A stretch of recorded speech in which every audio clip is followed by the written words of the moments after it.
Madam President, Cook County Board President, Tony Freckles.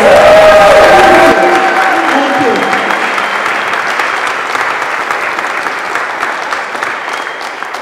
Good evening, everyone. Good evening. So I'm a little older than Christian. What I usually say about this is that those of us who have more than a little gray hair ought to be sure that we're supporting and encouraging and nurturing the next generation of political leaders. Because if we don't do it, who will, right? I'm proud to support Christian. He's smart and talented and thoughtful. He did a great job as an outreach coordinator for Cook County. And I know he's going to do a great job as a state representative. I know he's going to do a great job. You know, because of his youth, I know there's some people who will raise questions about his ability. But talent and youth are not necessarily opposites, right? The fact that you're a talented person, you could be talented at any age. And Christian is surely very talented. I know that he's going to represent his district well. We just have a lot of work to do between now and March to ensure that. I'm grateful to all of you who are here today and supported, particularly our elected officials, because I know that the commitment that you have made to him today will pay off in terms of his performance in Springfield. I'm grateful to all of you, and I'm particularly grateful to Christian for being willing to do this, because public service is not always an easy road, as any of us up here can tell you, and his commitment to it, I'm grateful for it. And again, I'm grateful to all of you present for your willingness to lend a hand. Thank you so much. Thank you. Thank you. Thank you. Well, good evening, everyone. Good evening. I want to thank all of you for being here this evening. I can't tell you how honored and how humbled I am by all of you being here. I have to say a very special thank you to our Cook County Board President, Tony Preckwinkle.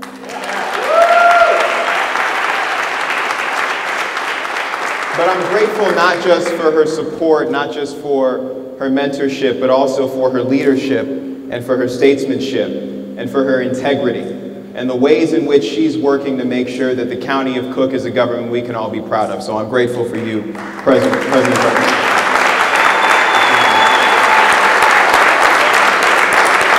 Anybody who knows me, anyone who knows me knows that my mother is my heart and that her example and her love and her commitment is the foundation of my commitment to public service. So I'm so grateful for her being here tonight. I am so grateful for her father, my grandfather, James Gist, who's not with us tonight, who was a union steelworker for 40 years and whose love and commitment taught me everything I know about being a man and about committing to one's family. So I'm grateful to them. And in so many ways, it's their example that is the foundation of my desire to do this. My mother's been a nurse for 30 years at Rush University Medical Center here in the city of Chicago, where I was born. We lived in Maywood and Westchester for most of my young life. I'm the only child of a single mom, so we split time. When my mother would work overtime to put me through school, I would spend time with my grandparents in Maywood. And we had a pretty good life. But like all families, like so many here, we had some challenges. When I was 10 years old, my aunt, my mother's sister, was wrongfully convicted of a crime for which she was to spend most of the rest of her life in prison. Now, she was acquitted 4 years later because the conviction was unjust, but it forever changed my life. We spent most of our savings on her legal defense. At the same time, my mother was having her own health struggle with breast cancer, and my grandfather was moving from second to third stage congestive heart failure. And my grandmother was struggling with Alzheimer's, and we struggled with the mounting cost of our health care bills. Now, I was fortunate. Because of the sacrifices my mom had made, I was still able to get a really good education and get into the University of Chicago on scholarship. But it had changed my life forever. I had seen what was a relatively stable middle-class existence snatched from us in an instant. And it taught me how fragile that is, a lesson that we're seeing for so many people right now. So by the time I got to the University of Chicago, I was looking for a way to make public service real in my life. Looking for a path to make sure that the things that we had gone through would happen less and less frequently, to become the exception and not the rule. And I was fortunate to meet John Easton, a community organizer. He'd been an organizer for 8 years and had worked with a guy named Will Burns on Obama for Congress in 2000. And John became in many ways a father figure to me. And he taught me that I needed to not only try to insulate my family and those I cared about from those difficulties, but to work to make sure that we created a better world and a better place. And so I went into community organizing right out of school, working with Soul on the South Side. And I see so many leaders from Soul here tonight who we were able to work with, so I'm so grateful to all of you for being here. We organize in churches with everyday people. I did that for 2.5 years, working on education funding reform, working on transportation equity, working on creating jobs, and we had some success. We worked with members of the Black Caucus to draft and create the Urban Weatherization Initiative, a $425 million investment in green job creation for low and moderate income people, doing work right in their communities and having local training and hiring. We worked on a bill to improve transportation access for a district where so many people have the longest commute times in the entire nation. But that's not the most important thing that I learned in organizing.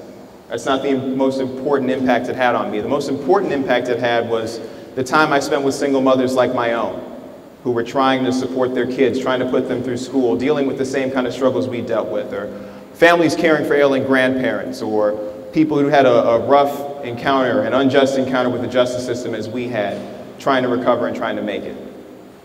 And it was in organizing that I found my desire to enter politics, because I saw the effect that good elected officials with a good heart, with integrity, with a commitment to excellence could have on their community. And so I went to work for the most independent and progressive public servants that I could find. I worked for Lisa Madigan, our Attorney General, in 2010, managed Will Burns' campaign for alderman right here in the 4th Ward, and then went to work for President Preckwinkle on her senior staff. It is their example and the stories of those people I organized with that inspired me to want to run for this office. So a lot of people ask me, why would you want to run now? Why in a recession? Why, when so many people have lost trust in government, would you want to run? But the answer to that question is the belief that I know so many of us share. That belief that allowed those single mothers to get up and keep going. That belief that allowed families struggling with poverty to keep getting up. That belief that brought us all into this room tonight. And it's the belief that the world that we see outside these 4 walls is not the best world that we can make. That the challenges that we face, though difficult, are not insurmountable.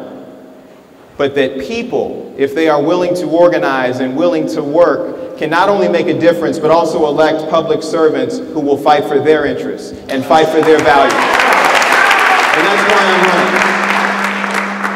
running. I'm running because in spite of everything that we've gone through, I still believe. I believe that we can still do big things and overcome big obstacles to solve common problems. I believe that we can pay down our debt while also investing in education and infrastructure and human services. I believe that we can solve a pension crisis while also respecting the right and the dignity of retirement. I believe that we can make Chicago and this district a better place to do business while also respecting the need to pay workers a good wage. I believe those things. And that's why I'm running.